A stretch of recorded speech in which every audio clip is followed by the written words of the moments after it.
자, 그 다음에 18번은 중요 부분의 판단 기준 중에 하나가 뭐예요? 경제적 불이익이 있냐 없냐죠. 차고자가 착오로 인하여 경제적 불이익을 입은 것이 아니라면 중요 부분의 착오라 할 수가 없다죠.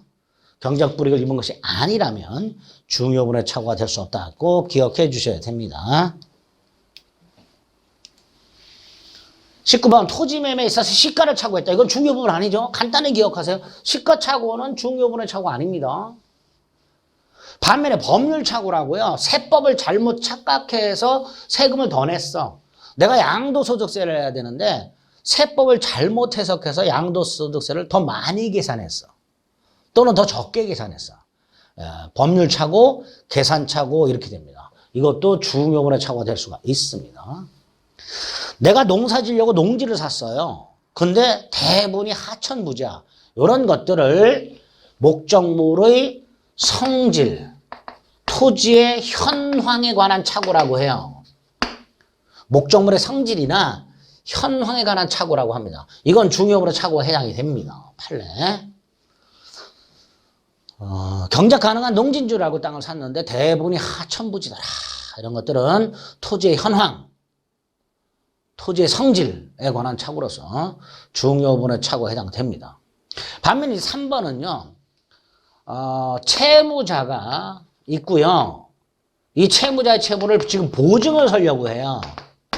근데 보증을 서기 전에 채무자의 재산 상태를 좀 파악해 보려고 채무자 부동산 등기부를 떼봤어요. 만약에 이 등기부에 가압류가 되어 있으면 얘는 이미 돈을 갚지 못하는 연체 상태가 있는 거예요. 가압류가 되어 있으면. 돈 빌려준 사람이 가압류를 해놓은 거니까.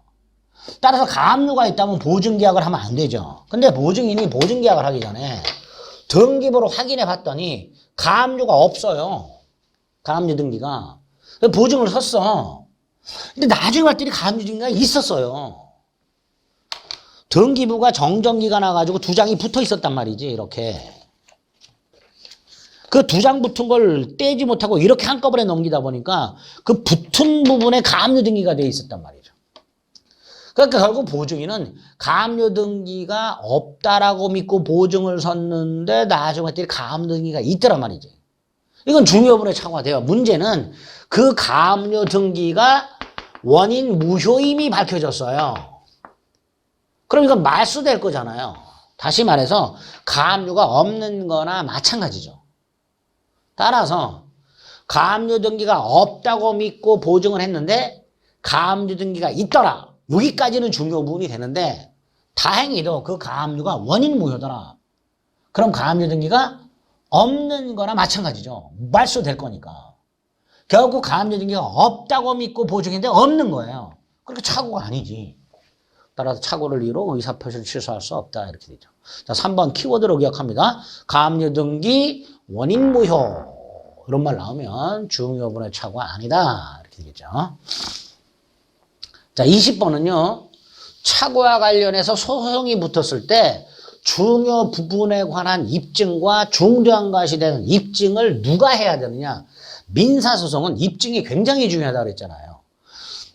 어떤 사실을 법정에서 주장한 다음 그 주장한 것을 법원으로 하여금 믿게 해야 되죠. 그게 입증이에요. 자, 여기서 중요 부분의 착오는 누가 증명해야 되느냐? 취소하려는 자가, 즉 착오자가 입증해야 된다. 착오한 사람이 계약을 취소하려면 법원에서 저는 중요 부분을 착오했습니다라는 걸 주장하고 증명해야 된다 이런 뜻이에요.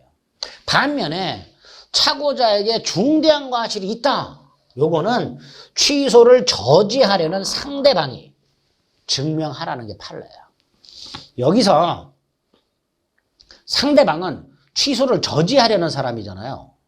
다른 말로 그 계약의 효력을 주장하는 자가 되는 거예요. 반면에 요 취소하려는 표의자는 효력을 부인하는 자예요. 그래서 중요 부분은 표의자, 착오자, 취소하려는 자, 범죄의 효력을 부인하는 자 이렇게 보시면 되고요. 중대한 과실은 상대방, 취소를 저지하려는 자, 효력을 주장하는 자 요렇게 한 세트로 묶어서 기억을 해 주시면 되겠습니다. 입증 책임도 아주 중요하죠.